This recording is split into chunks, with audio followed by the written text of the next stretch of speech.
guest host for Point of View. Hello, I am your host today for Point of View, the Millennial Roundtable. My name is Chelsey Youman, and I am joined in studio by Peyton Luke. She is the media director with Cross Timbers Church here in the Dallas area. Thanks for joining us, Peyton. Thank you, Chelsey, for having me. It's an honor to be here. It's great to have you. She is a newcomer to the Millennial Roundtable, which I'm always excited for, just a fresh perspective and just diverse thoughts. And so we have a lot of things we're going to cover today, but I'm really grateful to have you here. For our audience, you guys can join us live on Facebook. Don't forget, if you want to watch, we're at pointofviewradio.net, and you can also look up our articles online where we're going to be talking through a number of issues today.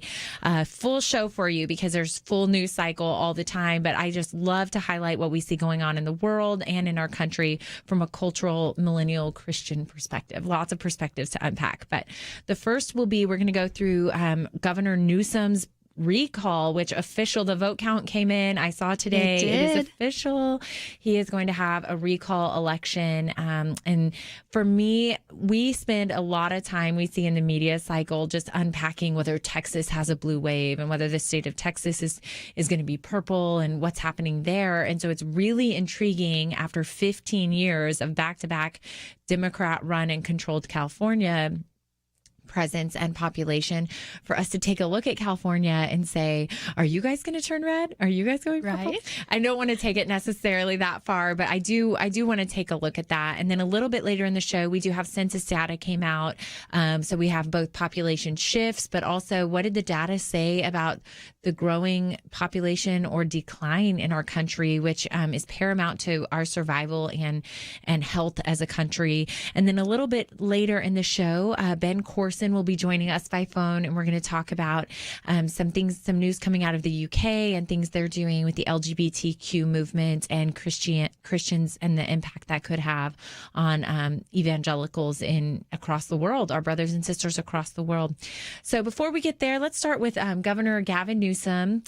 There were some petitions going around. They only needed, I think it was 1.5 million signatures on the petition to do a recall election, and they got over 2 million. And so that for me was very, very telling of just how, if the migration out of California we've all heard about wasn't indicative enough of the sentiment there in California for how things are going, now we've got a recall election of the governor, which has not been done in years and years and years. And so he will have a chance, as just a little bit of factual background for you guys, he will have a chance, thanks to a law that was implemented during their last recall with a senator, to challenge that and get some signatories to remove their names from the list. So he'll have a month to do that and try to walk this back. But what we're really looking at is a potential election in California. So Peyton, I would love to hear from you. When you first read this article, what were your initial thoughts? Anything stand out to you? Sure. Well, there's lots of conversation going on around Gavin Newsom, even before the recall election came up, just looking at how he handled the pandemic. So for me, when I was first reading it, I thought, wow, what led us to this point? Like, what led him? Because that just fascinates me. You know, what was the political groundwork for that? So when I was looking at it, how he handled the pandemic, particularly even with churches and just shutting down churches and saying, you know, you can't sing. And that became a really interesting conversation. You know, Sean Floyd, his movement kind of moved out of that, you know, the Let Us Worship movement. And I was so fascinated by what he did and kind of the revival that it sparked across the country. And now he's been traveling across the states, and it's just been so dynamic. And I actually went and joined when he came to Fort Worth. I was actually at one of his events. Yeah. So all of this sparked when Gavin Newsom was starting to shut down the churches. And so I think it really created kind of a new Jesus movement for within America. And it was really fascinating to watch that trend, especially for me working in media and at a church within the pandemic. So that was really interesting. Yes, I love that you brought that to light, because I, first of all, didn't actually know much about that movement. So I'm really grateful for you to bring that to the surface. I think you're right that what we're seeing is human nature after over a year of suppression rising up in California. And it did surprise me because it is a more liberal area. I mean, we know that the East Coast and the West Coast are like the liberal beacons of our country. And so I think that I assumed, and my sister lives in Southern California, but I assumed that Californians were going to be more okay with the shutdowns, and that the liberal people would be okay with the economy shutting down and education shutting down and all of the moves and strides we took as a country to protect our neighbors. But also in a lot of the Republican states, we've seen the states open. The state of Texas had Governor Abbott a few months ago, before things were really even on the decline, say we're going to open. We can't afford to continue to shut everything down like we have. And so to see those dichotomies and then the human spirit, even among liberals in California, I don't know that this is just a purely Republican run movement to have him recalled, to have Californians say, we want to work, we want to go to school, we want to live again. And then to also just highlight the economic devastation that California has had in that schools, even like the private schools, have shut down. Any normal operating non-essential business, a lot of them shut down because those essential businesses in some states, if you're like our state, essential business being allowed to be conducted was only something that happened a few months. And then most businesses and healthcare reopened and went about business as usual, but with protocols in place.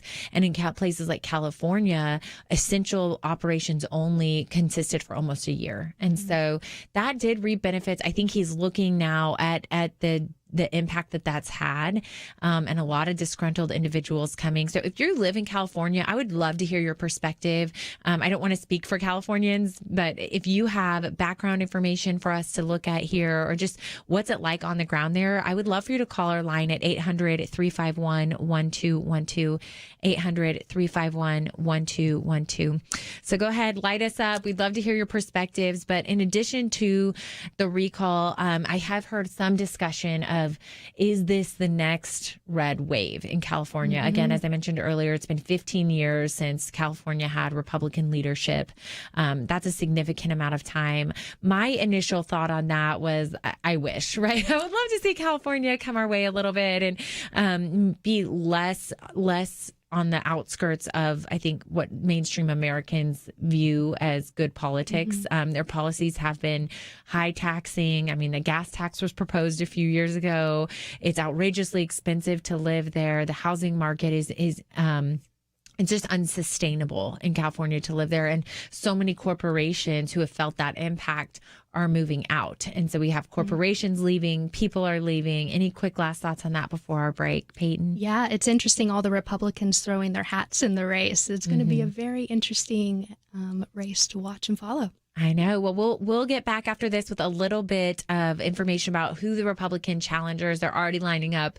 They're excited to go. There might even be, a widespread, from what I'm hearing, of options for Republicans to choose from in that election. So we're going to go to a quick break, but don't forget to go to Facebook, where you can watch us live at Point of View Radio on Facebook, or you can go to pointofview.net and look at any of these articles or more that we're talking about today. But don't go anywhere. When we get back, we're going to finish unpacking what's coming out of California as breaking news this week.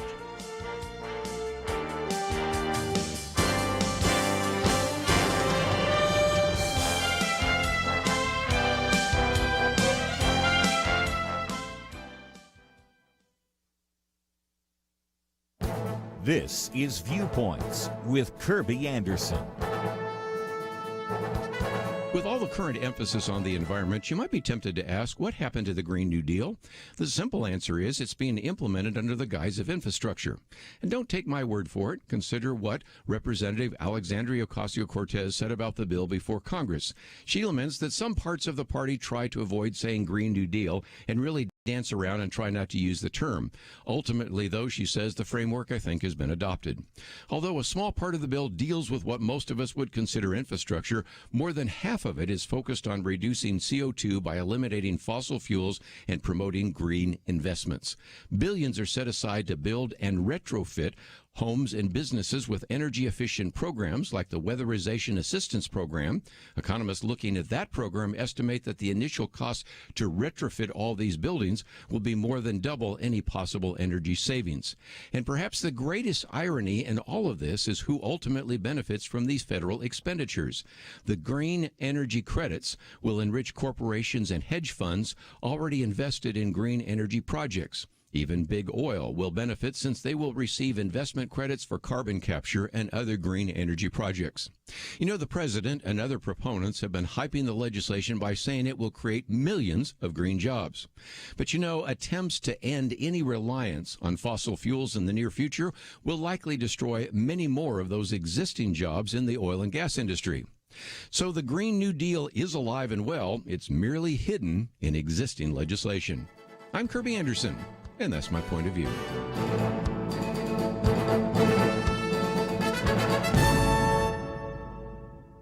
Go deeper on topics like you hear on Viewpoints by visiting pointofview.net. Pointofview.net.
You're listening to Point of View, your listener-supported source for truth.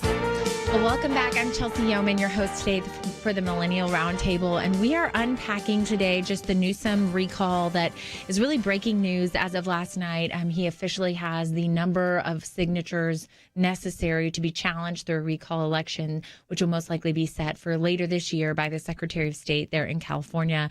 And this is, in fact, breaking news. I mean, the entire country is aware that California is struggling. It's a struggling state. And so for a minute here, I just want to say that, in my view, this transcends party lines and politics. I know that everybody likes to talk about which states who are traditionally voting one way might turn and vote a different way. But before we talk about anyone who's entering this race or candidates, I do want to just highlight that some of the devastating statistics that are coming out of California, because most of the public schools there have yet to reopen from COVID. Public school enrollment has dropped by more than 160,000 students.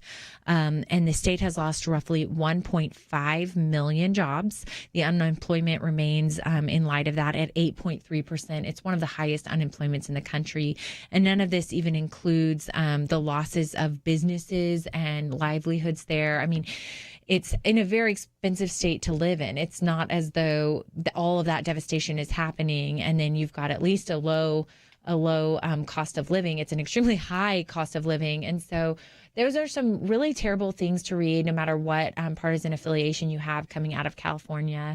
And my heart goes out to Californians. I know a lot are moving out and migrating out. Businesses are migrating out. So Ben is on the line, and I just want to take it over to Ben Courson, because Ben, you are in California. We're talking about your home state. I would just like to hear from you when you hear about these things. Is this an accurate picture of what's really happening on the ground in California?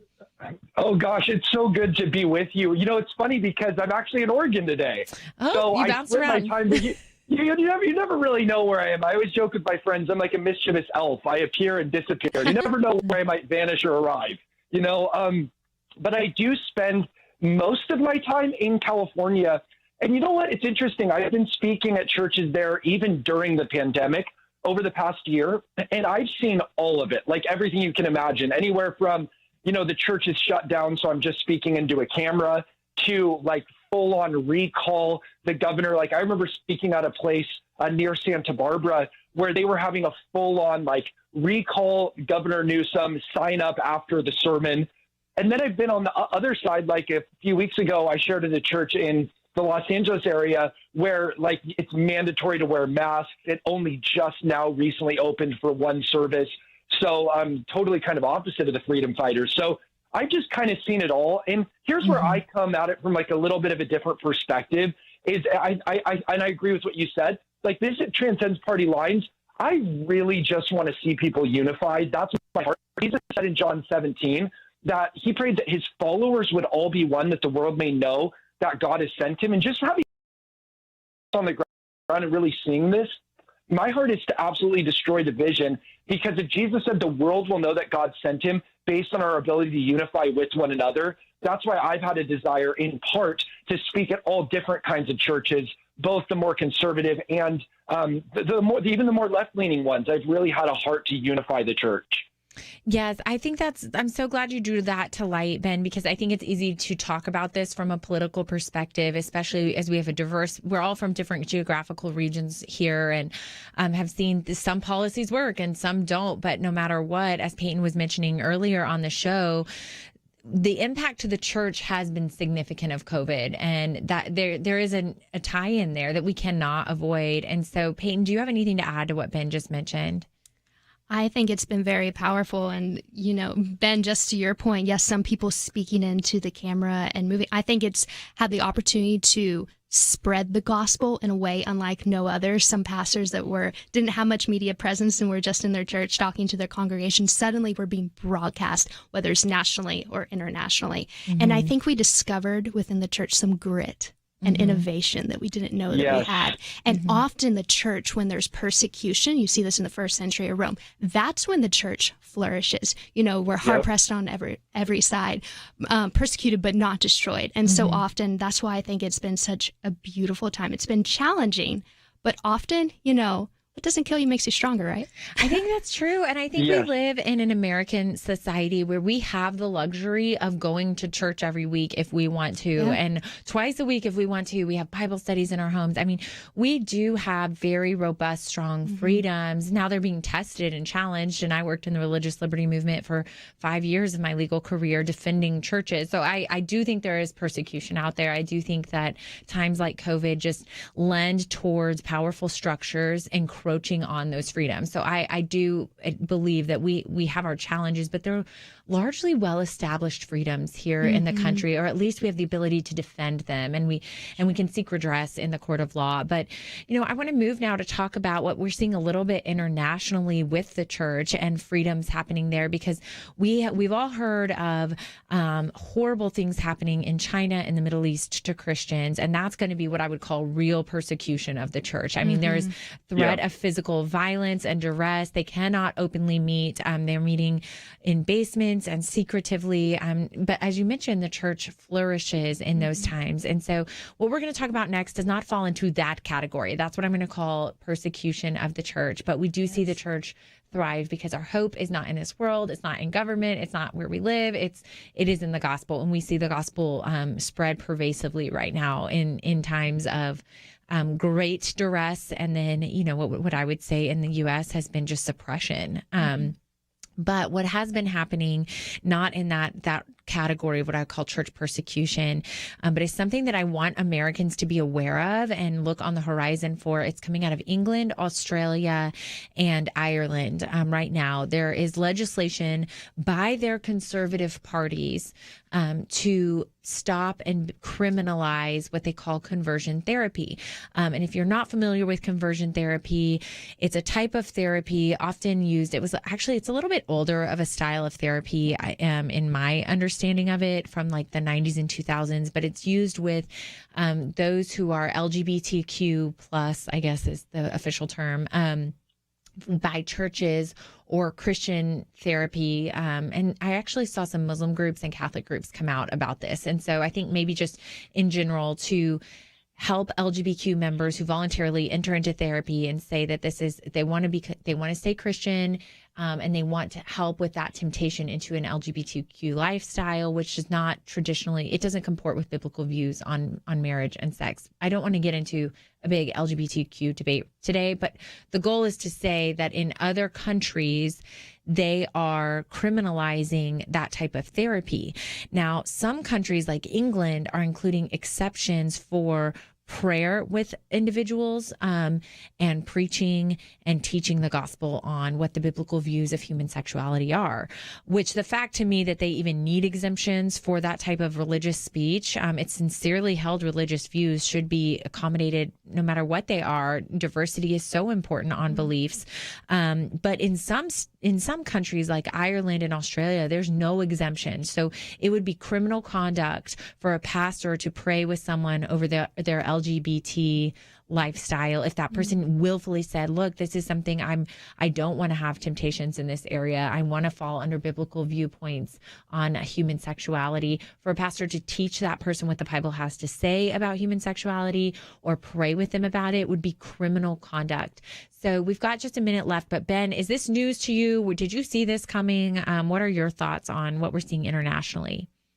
Yeah, well, I think even Jesus had to face that in his time. It was a major issue, and a lot of people don't think that, but 13 of the first 15 Roman emperors were either homosexual or bisexual. So for people to think, oh, this is a problem in our time, or it's an issue to debate, I should say, in our time, but it wasn't in Jesus's time, it absolutely was. But here's what's amazing. You were pointing out how overseas, though, the different laws that are being passed and stuff, and how Christianity is actually exploding over there. I don't know if you guys know this, but by 2060, the proportion of people that will identify as atheists or agnostics will decrease from 16 to 13%, and Christianity by 2060 will rise from 31 to 32% of the world's population. Wow. I mean, right now, Christianity is growing at 0.07 faster than the world's population is growing. So it's actually growing in Oceania, Latin America, as you mentioned. It's exploding in Asia and Africa. So I think because of these political issues, we can start to think, oh man, Christianity is facing a huge depression, when actually globally it's exploding despite what's happening in geopolitics. Well, I love you citing those statistics, because I saw the Pew research come out of last week on that. And I was a little bit shocked, but we know that history does show us that as the church is suppressed, the gospel spreads because it's hope. It's a message of hope and goodness, and so much to look forward to despite the world around us. And so it's a great opportunity for Christians to continue to spread the gospel. We are going to go to one of those quick breaks. Thank you, Ben, for your thoughts on that. And when we get back, we're going to continue to talk about what we're seeing our Christian brothers and sisters facing in other countries, and what's going on in the laws to criminalize their thoughts and their prayers abroad. It's a really important topic. Right. Having civil conversations about important issues seems to be harder and harder. Various media outlets tell people what they should believe, why they should be outraged, and getting people to actually think, well, it can be difficult. Whether it's the gospel, tax issues, social policy, or just about anything else, you need to have solid information and clear thinking to address the hard issues. You need God's truth applied. And that's what you get in less than 2 minutes with Point of View's Viewpoints Commentary, a daily resource to help you be informed and think through the things we need to be talking about. It is free and will arrive in your inbox each day when you visit pointofview.net/signup. Sometimes we know we should say something, but we're silent because we're not quite sure what to say. Viewpoints Commentary can help you break the silence and change the narrative. It can make you a more equipped agent for truth. Get your free subscription to the Viewpoints Commentary at pointofview.net/signup. Pointofview.net/signup. Point of View will continue after this.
You are listening to Point of View. The opinions expressed on Point of View do not necessarily reflect the views of the management or staff of this station. And now, here again, your guest host for Point of View. Welcome back. I'm your host today, Chelsey Youman, for the Millennial Roundtable, and I'm joined in studio by Peyton Luke. So thanks for joining us, Peyton. Thank you, Chelsey. I'm also joined by phone by Ben Courson. Thanks for joining us today, Ben. Thanks for having me, my friend. He's our little national traveler. Ben is always across the country. But today we're unpacking an issue we're seeing coming from the international scale. It's really a legal issue, but it's also one that impacts religious liberty and freedom of speech. So I really want to talk about it today because I think that America can often, we see a lot of trends growing, particularly in England and Australia. If you look at what's going on in their society and culture, which is always upstream of the law, so the law's always changed after a few years of a cultural change, we'll see that in the pipeline start heading our way in the next 5 to 10 years. And we saw this with issues like same-sex marriage, and we saw this with criminalization of certain conduct abroad. And so right now I'm going to highlight a similar issue coming out of England, which we've talked about, which is banning conversion therapy. They're criminalizing it. So they're putting people who do therapy with LGBTQ individuals to talk to them about traditional religious views or biblical views on human sexuality.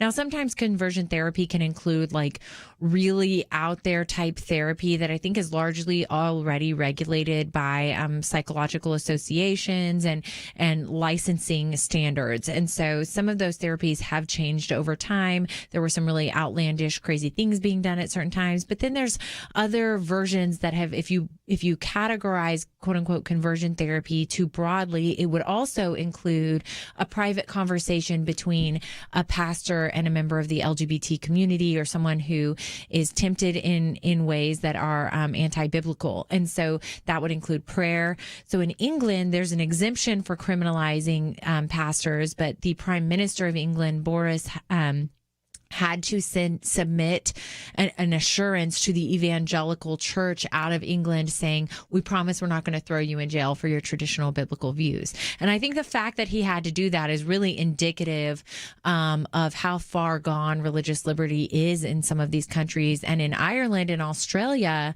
there was no criminal exception for prayer on this issue or pastoral counseling on whatever context it is, even in your own home or with your own children, could all constitute illegal criminal conduct. And so I want to highlight that because it has First Amendment implications, Peyton, which we talked about on the break. Okay. Did you want to go into any of those First Amendment thoughts? Yeah, I just thought it was really fascinating when you look at Europe and some of the trends, and usually specifically in Britain, about that decade ahead. Mm-hmm. And so when it's coming down the pipeline, we can think, okay, how do we prepare ourselves for this if we have to face it? But in these moments, this is where I sit here and it's like, I'm proud to be an American and have the First Amendment because, you know, the first part is Congress shall make no law respecting an establishment of religion, and especially when it comes to a private conversation, mm-hmm. you know, to really be able to control that.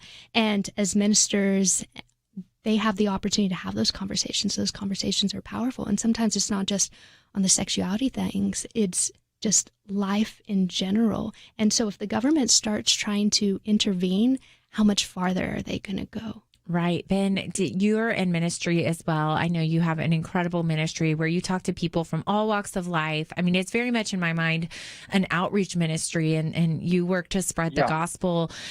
With a law like this, if we see it pop up in the next 5 to 10 years, you know, how would that impact you and your current outreach ministry?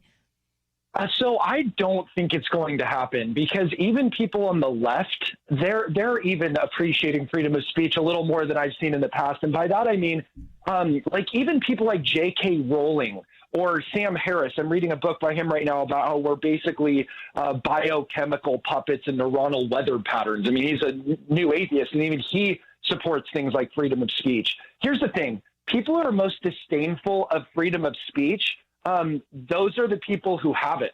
So you really appreciate freedom of speech in a country where you're not allowed to have it. In fact, even expressing that you're disdainful, that you disdain freedom of speech is itself freedom of speech. So it's kind of a walking paradox or a contradiction in terms.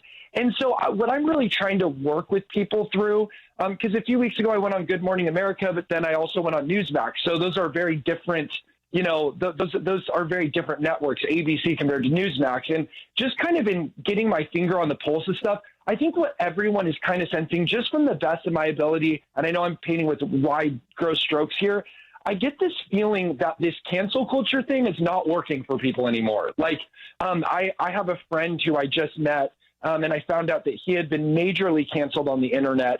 And I think that the internet is now a day where if you express freedom of speech, you can suddenly be a victim of cancel culture. But God's kingdom cancel culture is different. He doesn't cancel our existence. He cancels our mistakes. The Bible says our sins and iniquities he remembers no more. And so I'm a little bit optimistic about this. Like, I just think that we're going to rally and come together and not totally dismiss freedom of speech. But again, I'm ever the optimist, so maybe I'm Pollyanna on this one. I know, Ben, I wish I was there with you. I so do. But I think maybe my 5 years in the religious liberty movement, we only saw that go one direction. We saw people getting fired for their beliefs on this issue. We saw people getting sued for their beliefs on this issue. And there was no limitation in sight. I mean, I think that what we're seeing out of these other countries, it's in the playbook. It's in the playbook internationally. And one of the reasons I think, if we could even take a step back and remove the contentious issue that the LGBT issue is in society, and just say where can words become criminalized? Where can thoughts become criminalized? How do you get there?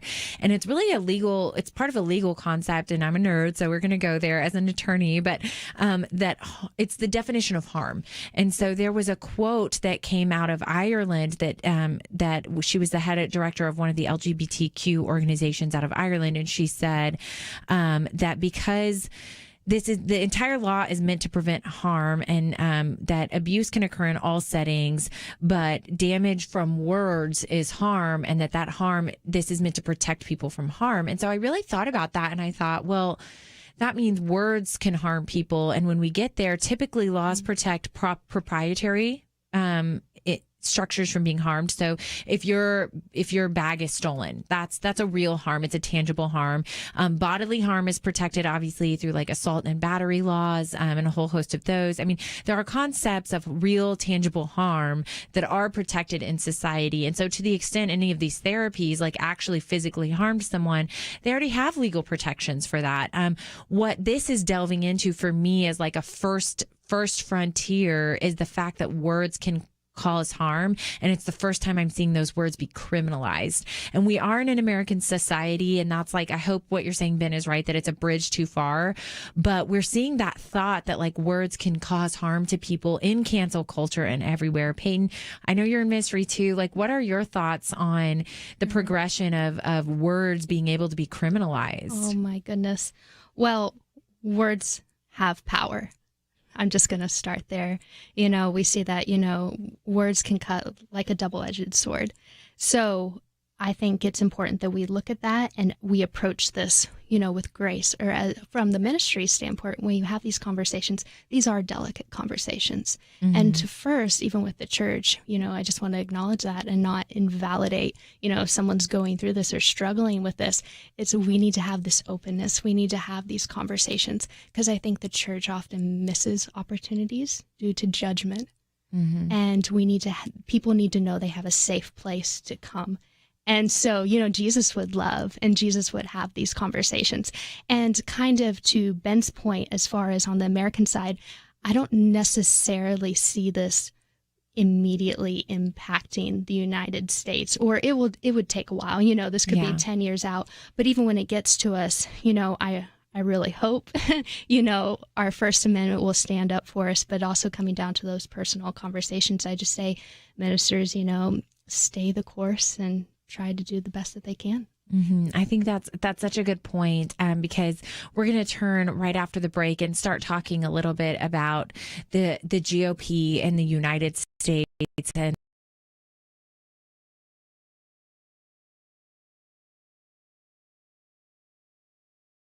at. But I would just emphasize before we go there that these ideas are being perpetuated by the conservative parties in these countries. And so in England, the Conservative Party is the party in control, and they are the ones actually pushing this law along. And so I think that's was very surprising for me to read. This isn't coming out of liberal areas or liberal ideology. I mean, it's coming out of conservative ideology. And so for us, as we turn to look at the GOP and the crossroads we're at in our country as a party, saying, are we really post ideology? We're looking at what other parties are doing in other countries, and how are we going to ground ourselves accordingly? So stay tuned, because when we get back after this short break, we're going to be talking about the GOP.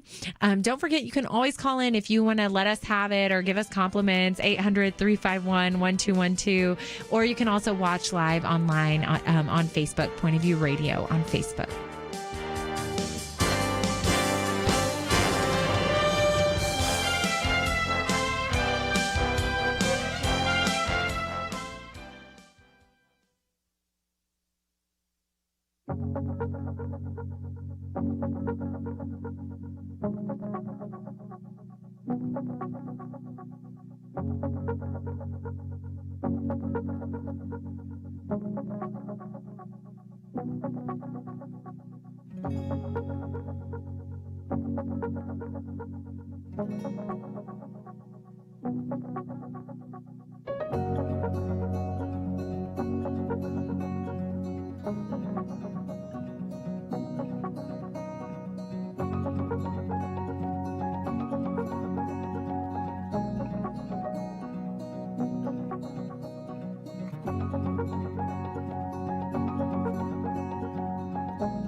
Now, back to Point of View, your listener-supported source for truth.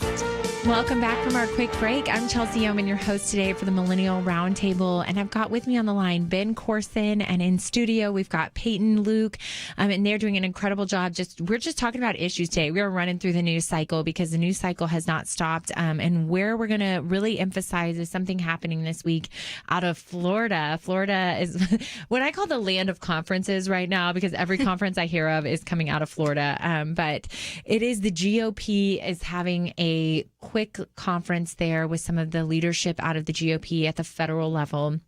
And they're really talking about the future of our party. And so it's something I want to talk about today because, and I say our party because, you know, I'm conservative, but if it's not your party, just bear with us.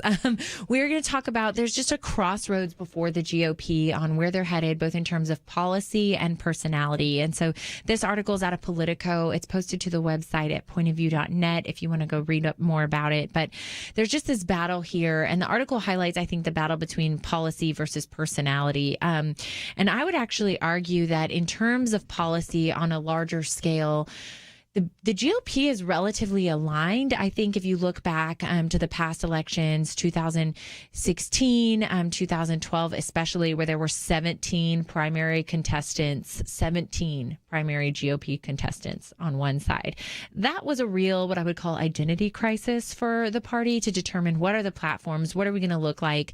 But it really, the field narrowed as President Trump took over. And on paper, if you will go to the Family Research Council website, it's my favorite resource to find out really how conservative was President Trump. I think there's going to be a lot of news and media on either side. A lot of things were buried over the course of his term because of his personality. A lot of the actual policies took a back seat. But if you want a comprehensive list, the most comprehensive list I can find on what President Trump did in terms of conservative Republican policies, it is on Family Research Council's website.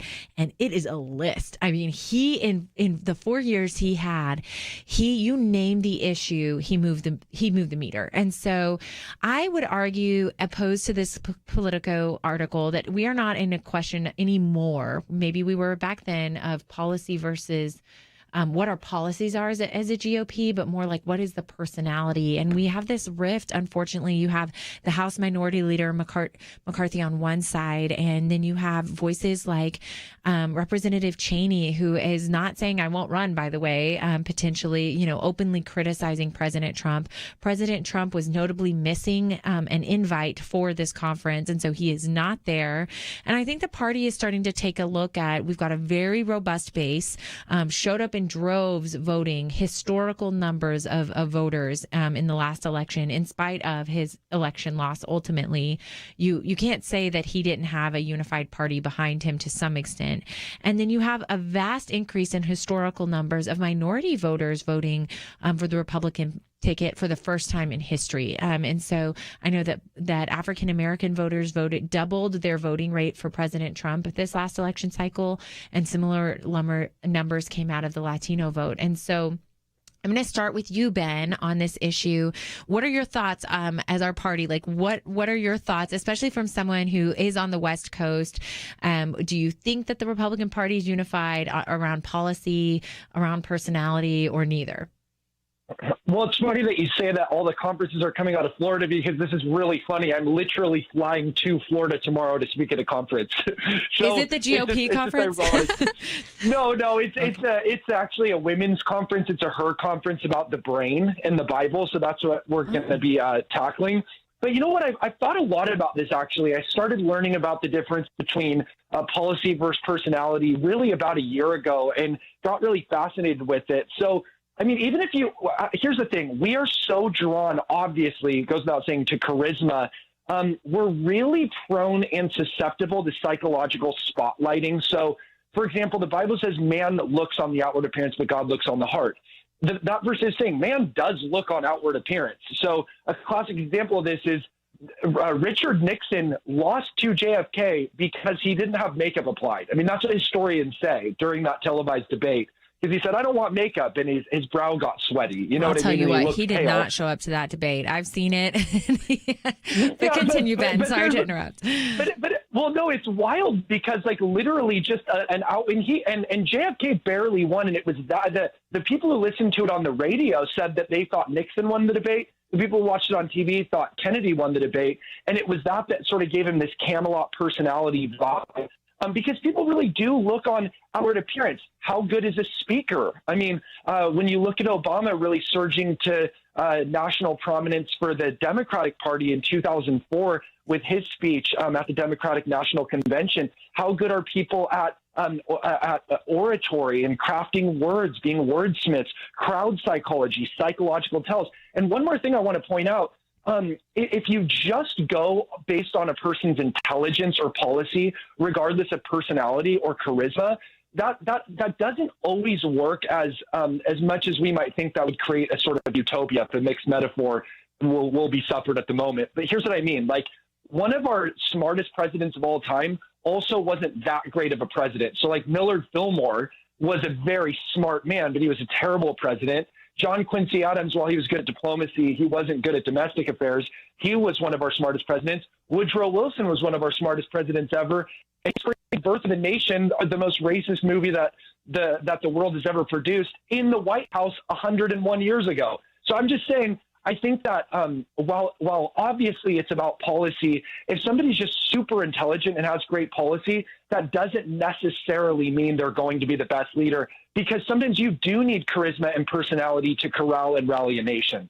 Yes, I think you're so right. Any thoughts on that specific to the GOP or what you see in the GOP's future in terms of personality? Well, I mean, I think that I can't imagine a bigger personality than Donald Trump, you know, like whether the people listening like him or dislike him, his speeches, there's so much humor involved. Now, it might not be your sense of humor. It might, regardless of where your partisan leanings are. I do think when it comes to the GOP, I honestly, I would like to make a prediction of, do I think it will be more personality or policy driven? I'm going to withhold my opinion, because literally a little over a year ago, I said the coronavirus was going to end by last May, over a year ago. Wrong eye troop. Yes, well, then I'm glad you're not predicting. But Ben, if we still have you on the line, I'd love for you to round out. Tell all of our listeners where they can find you and follow you and learn more about your ministry.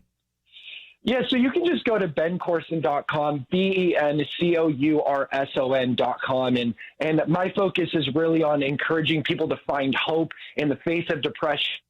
In this cultural moment, since COVID, depression rates have risen by 3 times since COVID-19. And so it's really on my heart that our nation and our generation would find a greater sacred optimism. So that's what the ministry is all about for me. Well, thank you, Ben, for your ministry and for your involvement in that issue. It's so important. It's one we talk about on this show. So I'm really grateful for your calling and your work there, and also for your perspective for the Millennial Roundtable. You always have such interesting history and facts and a depth of big biblical knowledge, which, you know, I've got a lawyer hat on, but it's always good to have a pastoral hat in the room to just bring light to those issues and the gospel. So thank you so much for your voice, Ben. We are going to go to one of those breaks, but when we get back, we're going to continue to unpack the GOP retreat out of Florida, what we know potentially about the future of the GOP party, the platforms, the priorities. We know that unity is a huge thing they're discussing right there. And what does unity look like for the GOP? If you have a perspective you'd like to share with us, call our number at 800-351-1212, 800-351-1212. And as always, you can go to pointofview.net and read up on these articles, and, you know, leave some comments on Facebook at Point of View Radio on Facebook. So thanks for joining us. We'll be back to continue the discussion shortly after this break.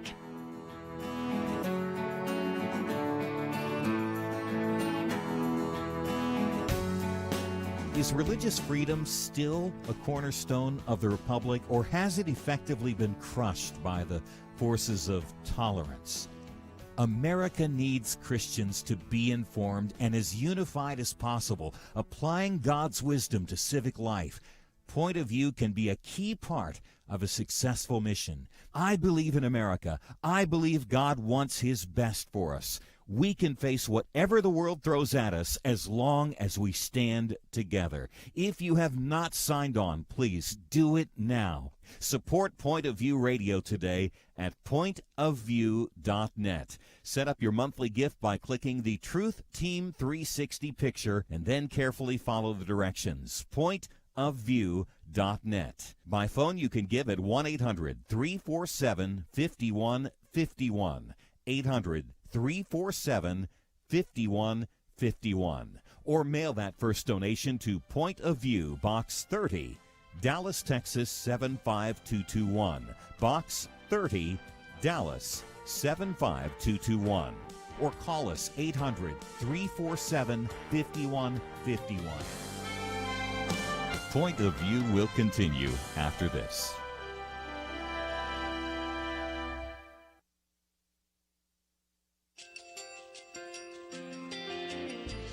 I just want to thank you so much for all the wonderful programming you have.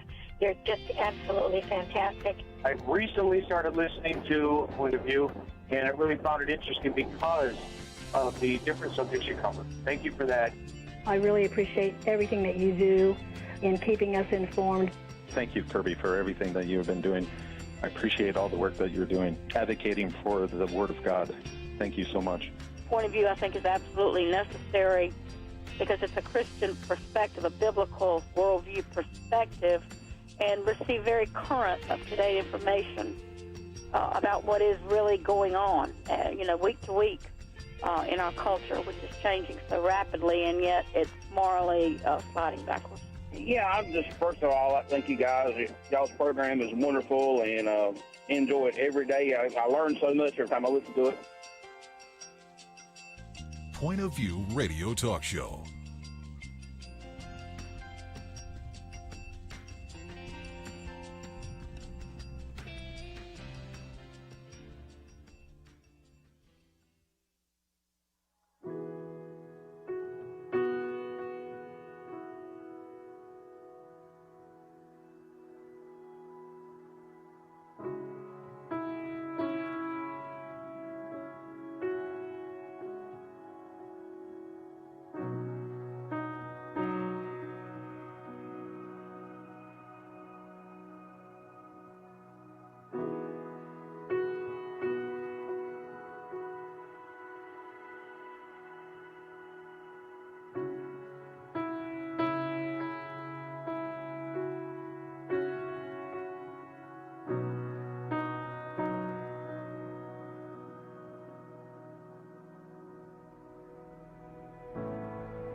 Hi, this is Kirby Anderson. You know, each day we take on the tough issues and provide a biblical perspective to them. The topics we cover are wide-ranging.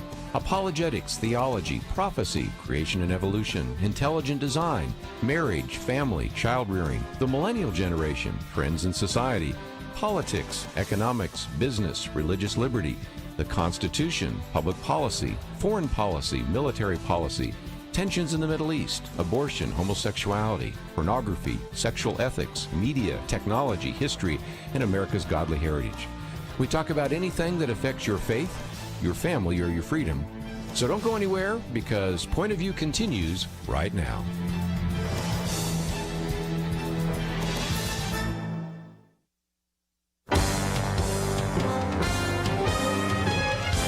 Across America, live. This is Point of View.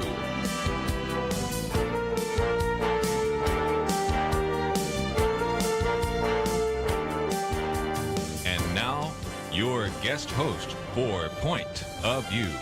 Well, welcome to Point of View, the Millennial Roundtable. I'm your host today. I'm Chelsey Youman, and I'm the Texas State Director with the Human Coalition Action. And I'm here today to just guide our conversation and talk about a lot of current events that you are seeing, no doubt, in your news cycle, with just a conservative emphasis, but also a Christian millennial perspective. And so I'm joined by a fellow millennial, Peyton Luke, around the table today. She is the media director at Cross Timbers Church. Thanks for joining us, Peyton. Thank you, Chelsey. It's an honor to be with you. It's been a fun day. If you've been wondering what we've already been talking about today, we did talk about Governor Newsom's recall, which is being finalized here, that will occur later in the year.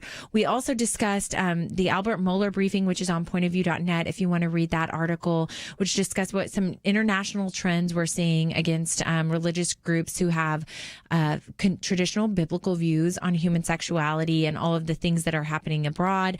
But now we're bringing it home and we're talking about the future of the GOP. And Peyton, I'm so excited to have this conversation with you because, I just love to look and analyze the Republican Party, the Democrat Party. What are their platforms? What are we unifying around? And just highlight those things. So there is a retreat. There's a GOP retreat with the theme of unity and looking towards the future. What will the GOP look like? What are the policies that will become priorities in the election next year, which we will talk about a little bit in a minute.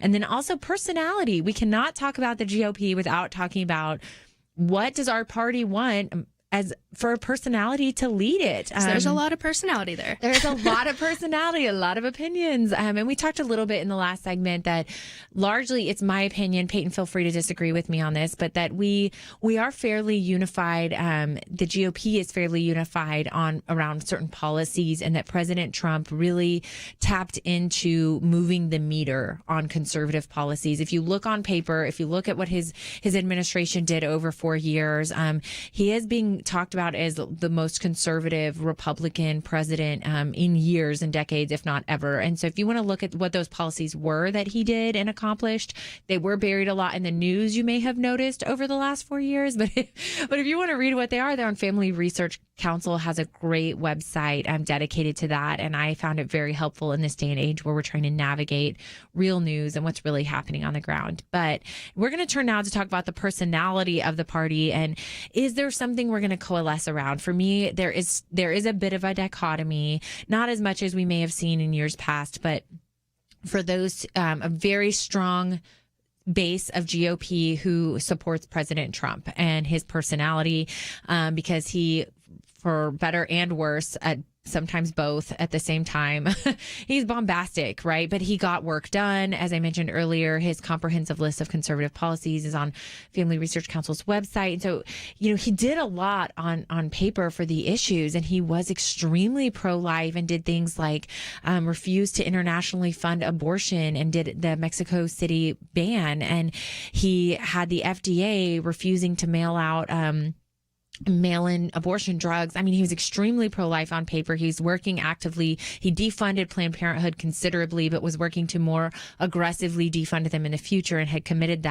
to that even the month of election. And so all of that, it built a strong following, sometimes in spite of, sometimes because of his personality. And then January 6th happened. And to me, that was devastating for the Republican Party, not just because human lives were involved and, it was a riot that got out of hand, but because long term, it really discredited a lot of the ideas and the good things that were happening out of the Republican Party.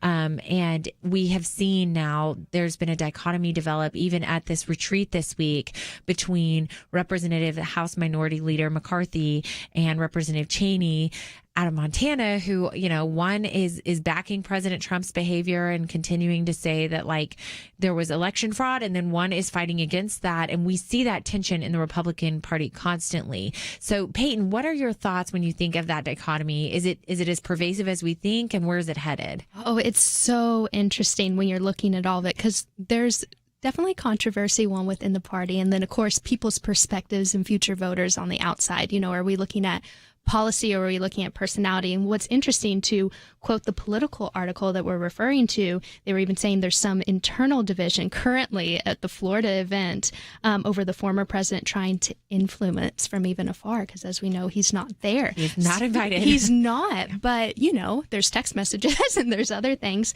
So that's really interesting. However, there's another interesting shift that's happening within the party. They're trying to focus on policy plans specifically and trying to move the spotlight away from more notable or controversial names. So this could be interesting looking forward into future elections for the GOP. And specifically at this event, they're looking at 7 different task forces, because they say if we regain, access to the House and, more influence there, they want to be ready on these platforms. So some of them include China and energy and health and big tech, the economy, protecting America, and security.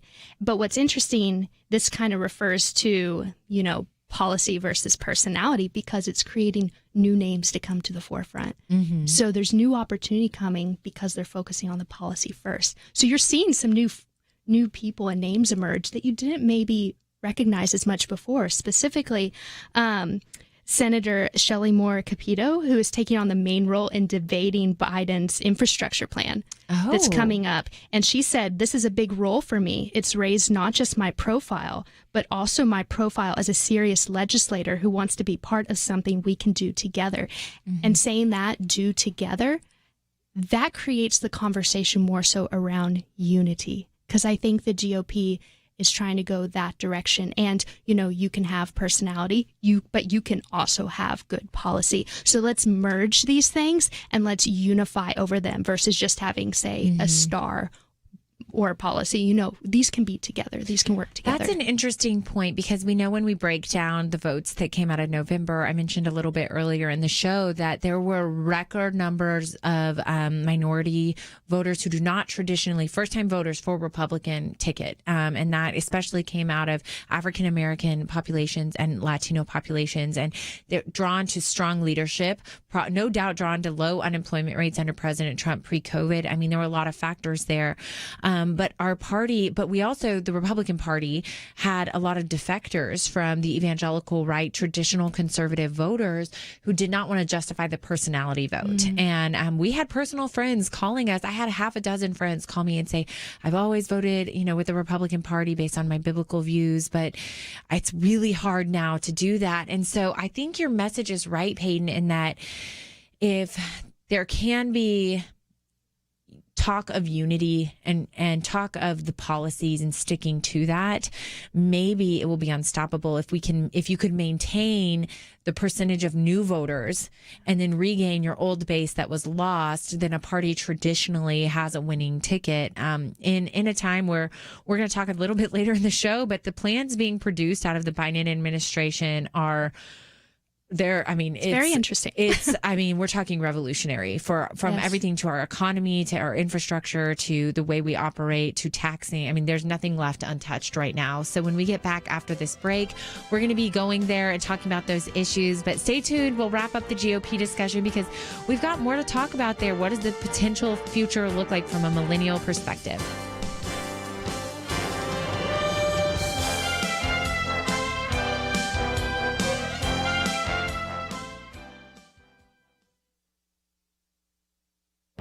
This is Viewpoints with Kirby Anderson.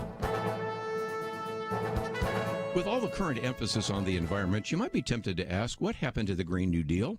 The simple answer is it's being implemented under the guise of infrastructure.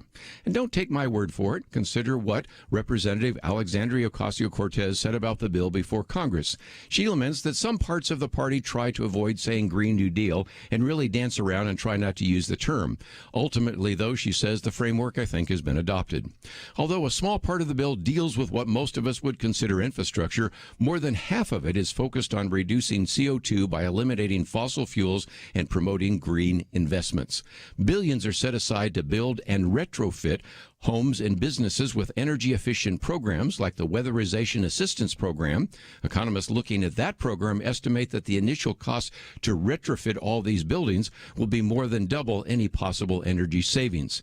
And perhaps the greatest irony in all of this is who ultimately benefits from these federal expenditures. The green energy credits will enrich corporations and hedge funds already invested in green energy projects. Even big oil will benefit since they will receive investment credits for carbon capture and other green energy projects. You know, the president and other proponents have been hyping the legislation by saying it will create millions of green jobs. But you know, attempts to end any reliance on fossil fuels in the near future will likely destroy many more of those existing jobs in the oil and gas industry. So the Green New Deal is alive and well. It's merely hidden in existing legislation. I'm Kirby Anderson, and that's my point of view.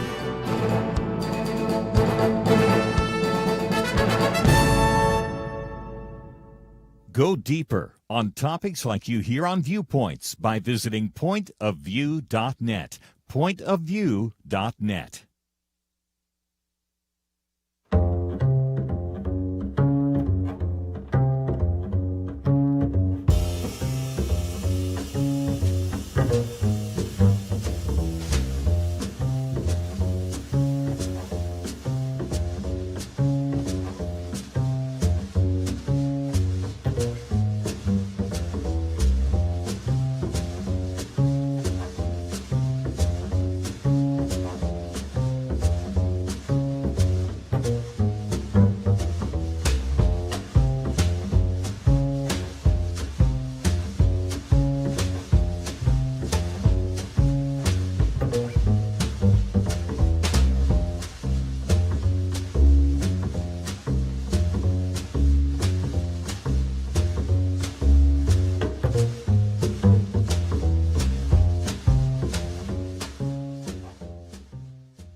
You're listening to Point of View, your listener-supported source for truth. Welcome back. I'm Chelsey, Youman, your host today for the Millennial Roundtable, and I'm so grateful you're joining our discussion today. I also have Peyton Luke in studio, and we are talking about the GOP, this retreat that's going on. President Trump was not invited to the retreat, and they're having a really some discussions around coalescing around the policies that are shared GOP goals. And I think that that's become really clear in the last few years. And then we're just rounding out the discussion to say personality of the party, and that's such a big driver in the last few years, is President Trump had such a large personality, but it was one that was effective and impactful for accomplishing the goals, and not effective in some ways and impactful for keeping parts of the base who were Christian or did not want to defend the behavior and sometimes the things that were said.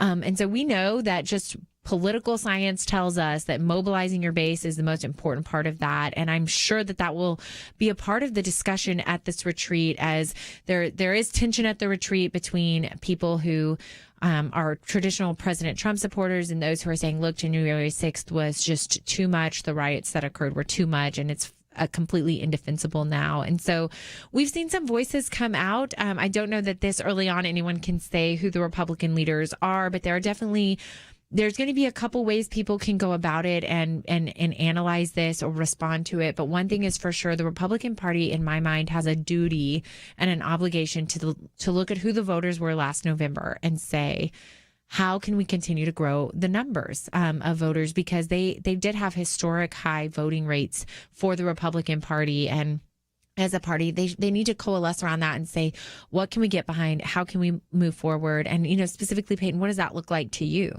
Sure. Well, what's interesting is a lot of conversation is happening around the infrastructure plan, and a lot of people wanted this to be a bipartisan, issue. But of course, Democrats and Republicans think very differently on a lot of these topics. So some of these things, you hear them and it's like, oh, that sounds good in theory.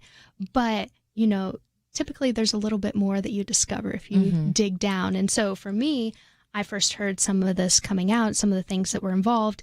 And then I thought, what all does his infrastructure plan include? And I wanted to dig in because I wanted to be able to understand it. Because, on the surface level, or for millennials, maybe when you hear infrastructure, you think bridges and roads. And there's a whole lot more to it. A lot of it's divided. Yeah. A lot of it's divided into transportation and buildings and utilities and jobs and innovation.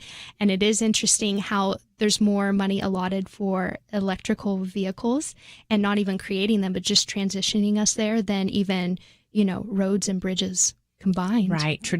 What you traditionally think of when you think of infrastructure. Yes. And of course, then, disaster resilience and railways and public transit, kind of that climate change mitigation, airports, waterways and ports. And then when you're looking at more of the buildings and utilities, the public schools, childcare. So I know later in the show, we'll talk about that segment a little bit more. Federal buildings, community colleges. So it's really interesting. And then a new thing that's kind of coming up is broadband internet as well. That's not something in the past you would necessarily think of, but that's really important moving forward. But yeah, there's a lot of money going into this. So we'll see where the Republicans and Democrats take it. And I heard a conversation that if Biden gets this passed, this will be a big move in his presidency and potentially affect his reelection as well. So it's going to be interesting to see how all this pans out. Yes, it certainly is. I mean, when we're looking at, I'll distinguish here because we're talking about two really different things. One is the infrastructure plan that we have talked about previously on the show in the last few weeks, and most of our audience is very familiar with. But the second is one that's being rolled out today even, and it's called the Youman infrastructure plan. And so, I mean, we're talking about every area and facet of society really being moved around here. And one of those things for the Youman infrastructure plan would include paid child care, paid family tax benefits for having children, which I actually think is kind of a conservative principle, and it's actually a continuation of a President Trump era thing. But there are a lot of things baked into the Youman infrastructure plan, which I think are very interesting and very unique. And one of those is all these plans are expensive. And so I want to just highlight that they are going to require these things have to get paid for. So when you're doing COVID relief packages to the level they are, and you're doing in transportation and physical infrastructure plans in the billions and trillions of dollars, and then you're looking at now $1 trillion Youman infrastructure plan, there's going to be a price tag on all of that. And one of those things is, how are we going to pay for that? Of course, well, they're going to double the capital gains tax, double it from 20% to almost 40%. They're increasing death taxes. They're taxing anyone who makes over $200,000, and they keep referring to these as wealthy taxes. We're not going to hurt the lower and middle class individuals, is what they're saying. But it does have a trickle down effect, because in my mind, I mean, I took economics 101 once upon a time, but basic economics says when you're in a sky high unemployment time in the economy, and companies have been shut down due to COVID, and hiring is stagnant, and you have unemployment on the rise continually, the last thing you should be doing is taxing those few entities, companies, and people left who are pouring into the economy and are hiring people and having flourishing corporations. I mean, they're the ones left stimulating this economy. And so for me, this is just very problematic on a large scale, even if you can get behind some of the issues. So for me, as a conservative, we saw Senator Josh Hawley tweeted this. He said, we need to invest in families if we want to see families grow and prosper. And so, of course, like tax cuts and benefits for people who are having families and children, that's a great thing that you would want to support. But it's hard to do all of this at once. You have to pick and choose. And so the article we have online about this It's on pointofview.net, and it does speak to how the Democrats are grappling. There's a scramble there that's complicated between them pushing for more and more and more to pay for, and the Biden administration saying, actually, we're going to have to pick and choose. And one thing, because we do have a few callers on the line who do want to talk about President Trump and continue on our conversation a little bit earlier, I will highlight just a segue here that this is a vast reversal from President Trump's policies. And so what we're seeing is a complete reversal on his Tax Cuts and Jobs Act, which we know pre-COVID, if we have a short memories, but if you can look back to pre-COVID, President Trump had created a pro-growth, pro-worker policy. He delivered powerhouse economy. It was an incredible economy. Unemployment rates across the board were in record lows. And so this kind of reversal, it's whiplash for the American people to go from really pro-growth, putting money back in the hands of the consumer, conservative policy or libertarian policy for you libertarians out there, to now we're passing trillions upon trillions of dollars of infrastructure plans. It's quite the reversal. And so I'm going to go now to Mark out of California. He wants to talk about President Trump and, what does the future look like of the GOP, and how do we reconcile what we're seeing now out of the Biden administration with those previously President Trump's administration. So Mark, thank you for joining us out of California. Well, I don't know if we still have Mark on the line, but he wanted to mention that he thinks that the GOP should not push Trump out of the picture. And I think I agree with that. I think President Trump did unify our party in a lot of ways. I think the last year or so, we did see a lot of the media wear out the conservatives out there and having a hard time having to defend everything that he was saying. And Dennis out of South Carolina, you do have a great point here, Dennis, about the news and what it's done to the party on the right and what implications that's had on the reputation of the GOP. Dennis, would you like to add to that? Well, he's gone too. So we're going to just keep on moving.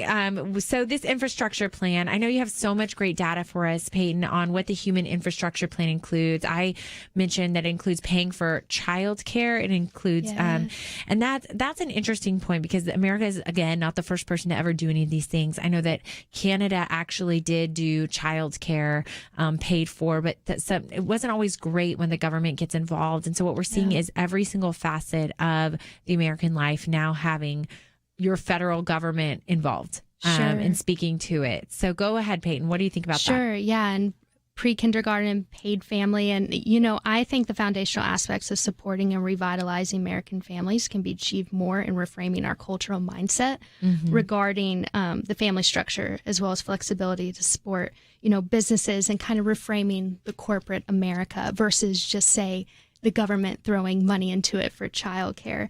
So I see these as vital issues, but I don't know if the plan will help sustain it for Americans in the future. Well, in the future, we're going to be talking about the future of our population. Yes. We know that we have more people in the population over 80 than under 2. And so how will these infrastructure plans impact them, the economy long term? More on that when we get back after this short break. Stay tuned.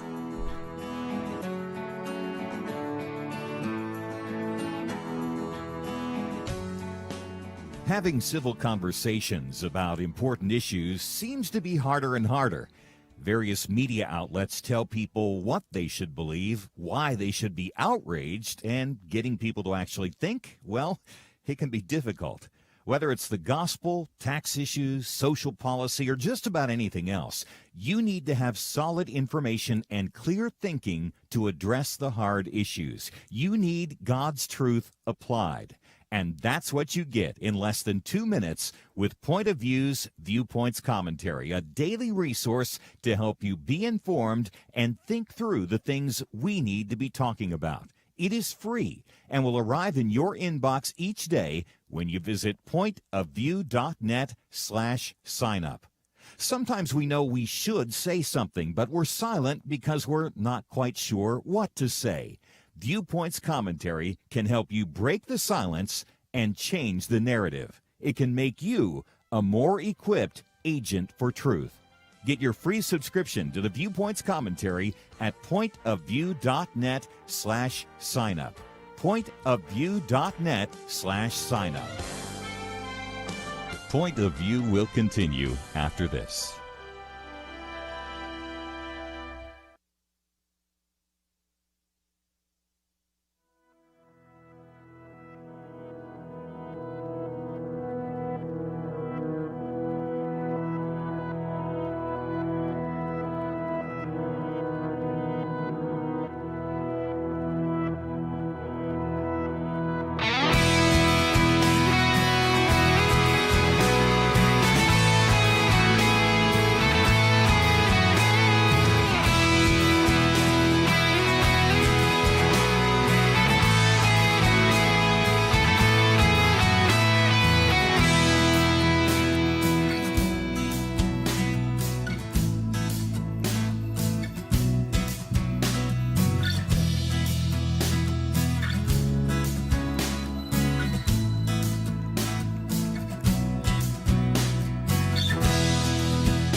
You are listening to Point of View. The opinions expressed on Point of View do not necessarily reflect the views of the management or staff of this station. And now, here again, your guest host for Point of View. Well, hello, I'm Chelsey Youman. Thanks for sticking with us on the Millennial Roundtable today. We've had a great discussion about President former President Trump, President Biden, his absolute reversal of so many pro-economic growth policies in the last few weeks that we saw out of the President Trump administration. We've also been talking about the future of the GOP. How much will it include President Trump, if at all? And so we have some callers on the line who want to discuss that very thing. We have Dennis out of South Carolina calling to discuss President Trump. Thanks for calling in, Dennis. Well, Dennis is gone, but we're going to move on here because there's more things to talk about. We've got to talk about on our list from, if you go to pointofview.net, you can also read up on all of the things, these topics or more that we've been discussing today. But now we're going to turn to some interesting census data that did come out of the U.S. Census Bureau in the last week. We have population decline on the horizon. It's actually been happening for quite a few years, but we've got a much better grasp of that. And then based on population shifts, how many seats are states gaining and losing and where? And so we'll be talking about all of that and more a little bit more here on the show. So Peyton, thanks for joining us today. Are you ready to talk about the census information we got and some of the population changes we've seen in the last 10 years? I am. I'm excited to dive into it politically and on the personal interest level.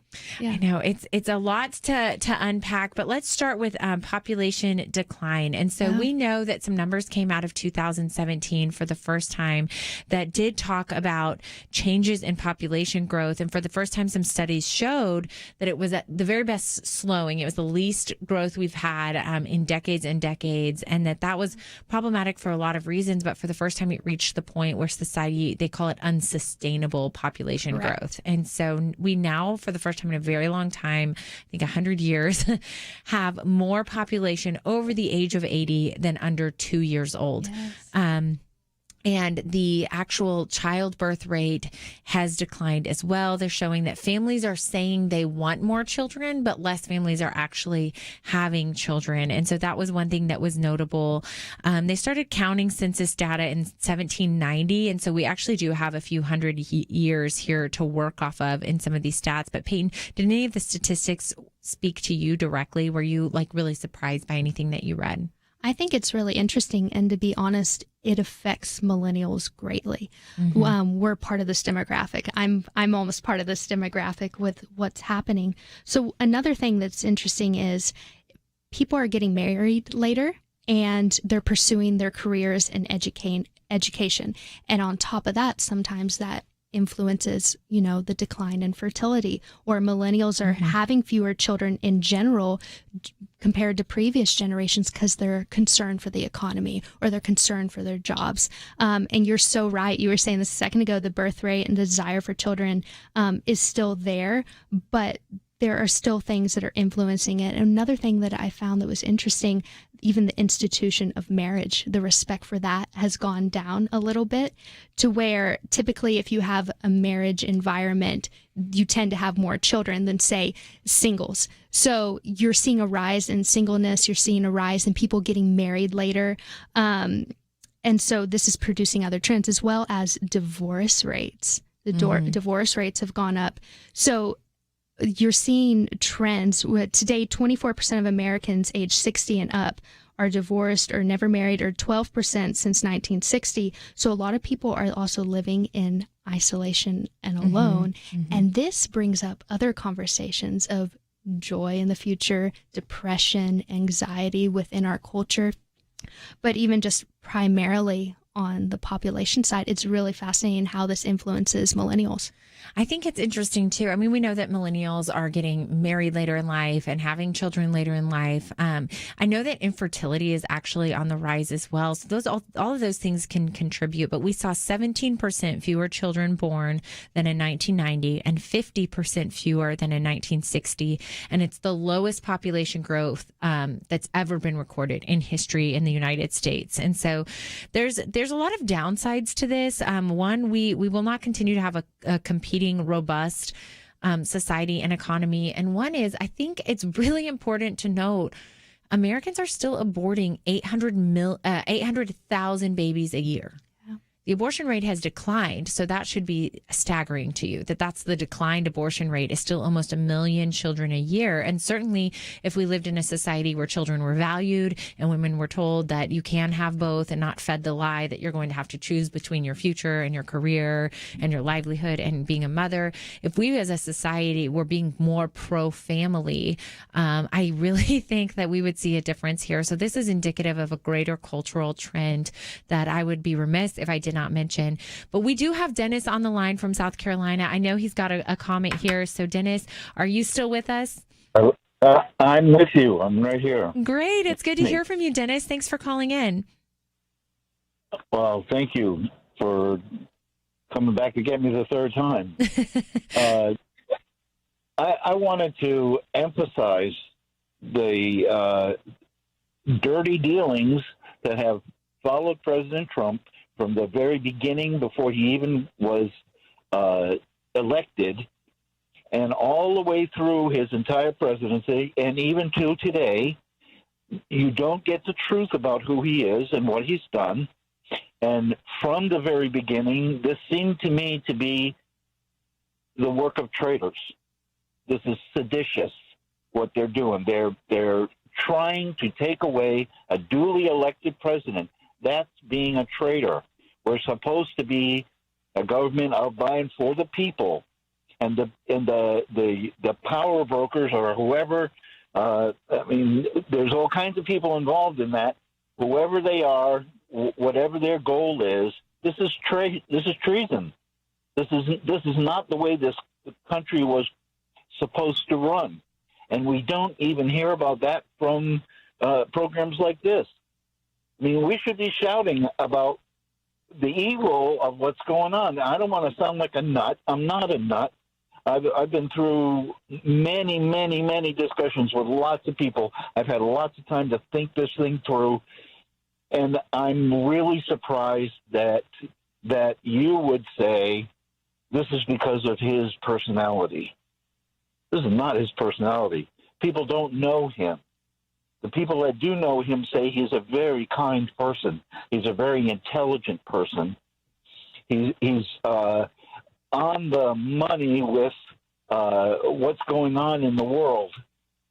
People who do know the political side of life more than you would expect President Trump to know, say that he knows what's going on. Mm-hmm. He knows China better than most of the politicians that are in Washington today, and he has known about what they're doing for many, many years. He made a point of being an expert about what China was doing. Mm-hmm.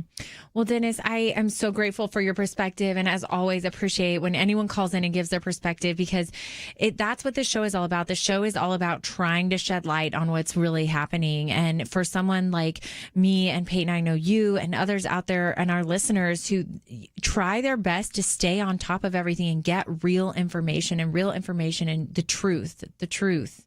That's, Dennis, what I hear you saying. That's so hard to come by. And I sometimes have to do so much research to figure out what's actually going on and actually reading the bills and reading the policies. And it's difficult in this day and age. So I think you are right that the lead is buried out there. And it's something that this whole show is designed to try to shed light on the truth and what's going on out there, even when it's unpopular.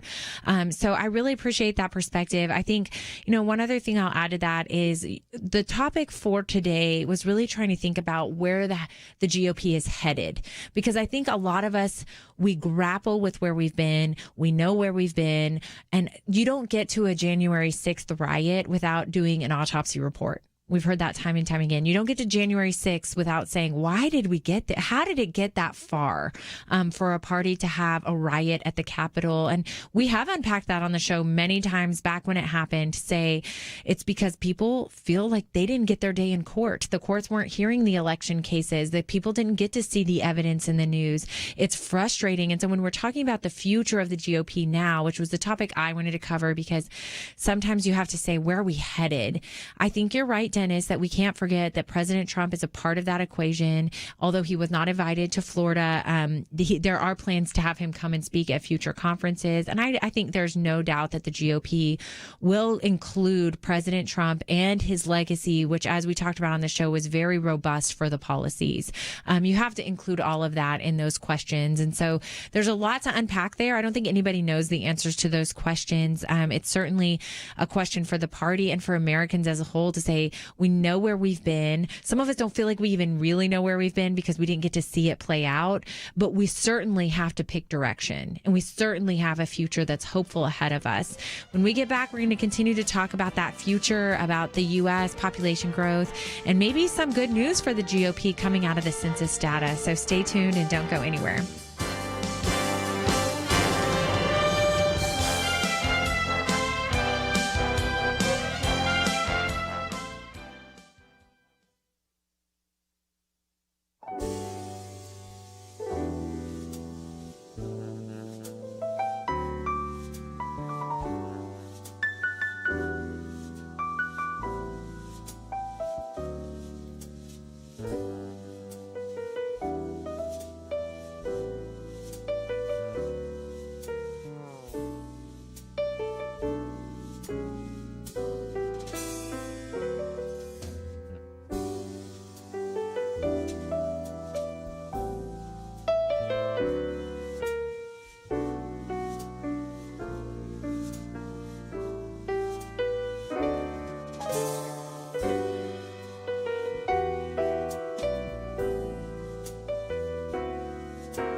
Now, back to Point of View, your listener-supported source for truth.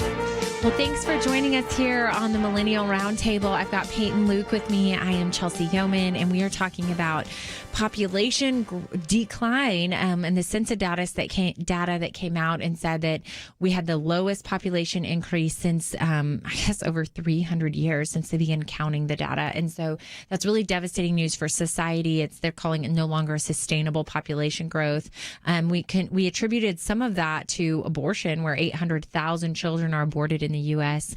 that we know of every year. And that's very devastating. But we're also going to turn now and talk a little bit about what did we learn about the populations? Where are they headed? So there has been quite a bit of migration out of two economies like Texas, Nevada, Arizona, and North Carolina. They've drawn many Americans away from the struggling small communities and cold weather states.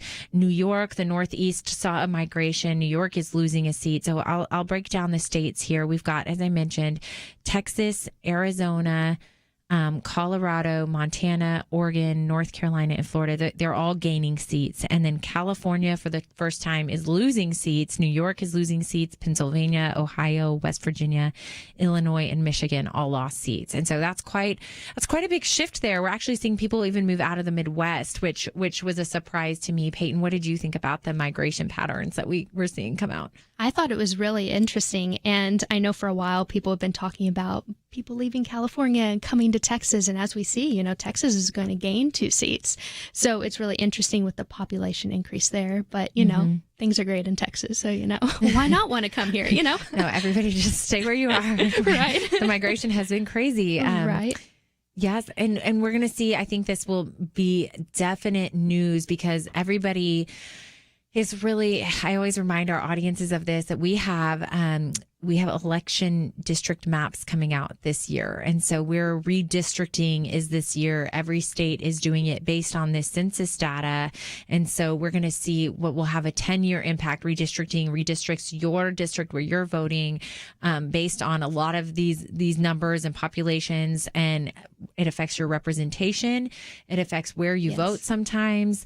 Sometimes it shores up a majority in a state for the next decade. And sometimes it doesn't. But that being the case, next year will certainly be a really important year because it will have had redistricting just fresh off the books. Then you'll go to vote. Yes. And when you go to vote, you might be voting now for additional congressional candidates. Peyton, did you see any changes in the House when you looked at these numbers? I thought it was really interesting looking at some of the upcoming numbers.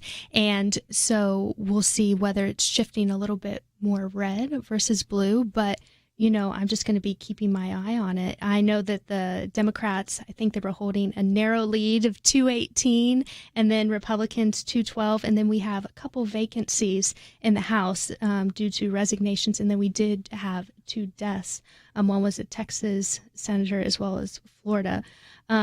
So I found this really interesting, and it's going to be fascinating to see what this means for our future, as well as, how the population is shifting, as well as future elections and presidential elections, too. Mm-hmm. I think it will, because when these populations shift, you have no guarantee. So, for instance, let's take some of the states that are gaining seats. Texas is gaining 2 seats. We discussed people traditionally think of Texas as Republican, but once you consider all of the population shifting, it could shift blue.